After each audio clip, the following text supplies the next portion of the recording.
Assalamualaikum warahmatullahi wabarakatuh.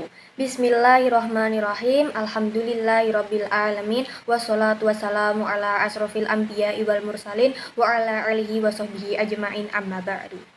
Segala puji bagi Allah Tuhan semesta alam, rahmat dan keselamatan semoga terlimpah atas paling mulianya Nabi dan Rasul, juga atas keluarga dan para sahabat serta kepada mereka yang mengikuti dalam kebenaran sampai hari kiamat. Adapun setelahnya, pertama-tama marilah kita panjatkan puji dan syukur bagi kehadirat Allah Subhanahu wa taala yang telah melimpahkan rahmatnya kepada kita semua. Kita bersyukur dapat berkumpul di pagi hari ini dengan nikmat kesehatan yang masih diberikannya. Tak lupa pula sholawat dan salam semoga tercurah kepada junjungan kita Nabi Shallallahu Alaihi Wasallam serta kepada keluarga dan sahabat-sahabatnya yang mulia. Marilah kita bersama-sama menjalani petunjuk hidup yang agung ini dengan tema yang hendak kita bahas pada kesempatan yang berbahagia ini, yaitu tentang ikhlas. Ada sebagian orang yang mengatakan bahwa menjadi guru haruslah ikhlas. Berapapun gaji yang ia terima tidak boleh dipermasalahkan, karena membagikan ilmu dan harus dilandasi dengan ikhlasan. Lantas, apakah konsep ikhlas memang seperti ini?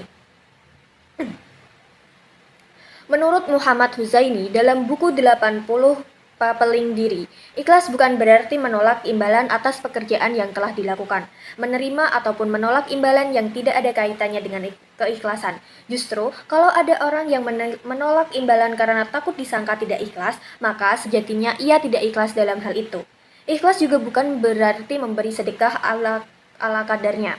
Jumlah sedekah yang banyak ataupun sedikit tidak ada hubungannya dengan keikhlasan. Justru, kalau ada orang yang menambah jumlah sedekah disebabkan takut dikira tidak ikhlas, maka ia sebenarnya tidak ikhlas.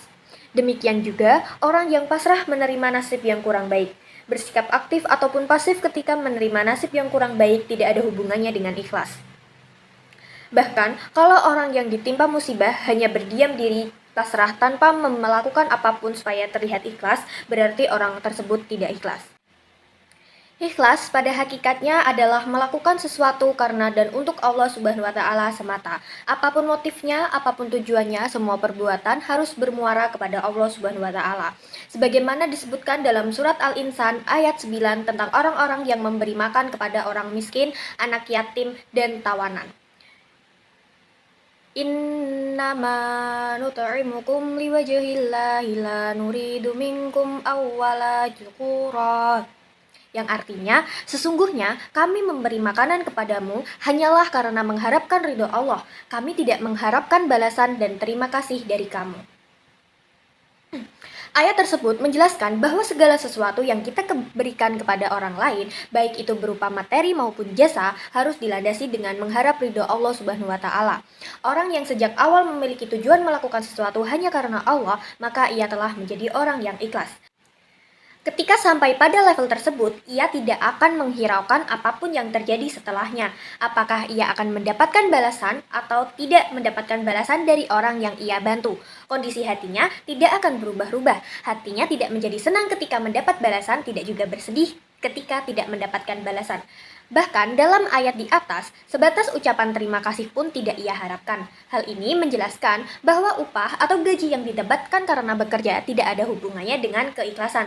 Apabila sejak awal bekerja dan meniatkan karena Allah, maka ia sudah menjadi orang yang ikhlas. Adapun gaji yang diberikan memang sudah menjadi haknya karena telah mengerahkan waktu dan tenaga untuk bekerja, sehingga jumlah gaji yang diterima tidak bisa menjadi patokan untuk menjadi keikhlasan seseorang.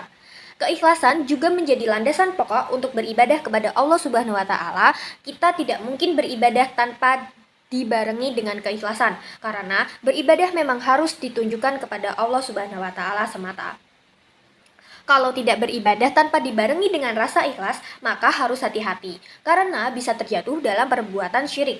Ibadah yang dilakukan supaya dilihat akan menjadi ria yang merupakan syirik kecil. Pada akhirnya, kita harus kembali memperbaiki niat kita dalam segala aspek perbuatan yang dilakukan, baik kegiatan ibadah maupun kegiatan lainnya. Karena segala perbuatan yang kita lakukan akan bernilai sebagaimana yang kita niatkan. Sebagaimana dalam hadis Rasulullah Shallallahu Alaihi Wasallam bersabda, Amal itu tergantung dengan niatnya, dan bagi setiap orang balasannya sesuai dengan apa yang diniatkan. Sehingga hanya perbuatan yang ditunjukkan kepada Allah sajalah yang bisa dikatakan sebagai keikhlasan. Demikian ceramah yang dapat saya sampaikan. Semoga dapat bermanfaat untuk kita semua. Jika ada yang baik itu datang dari Allah, dan jika ada yang buruk itu datang dari diri saya sendiri. Mohon maaf atas kekhilafan tutur kata dan perbuatan saya. Semoga Allah senantiasa membimbing saya. Wassalamualaikum warahmatullahi wabarakatuh.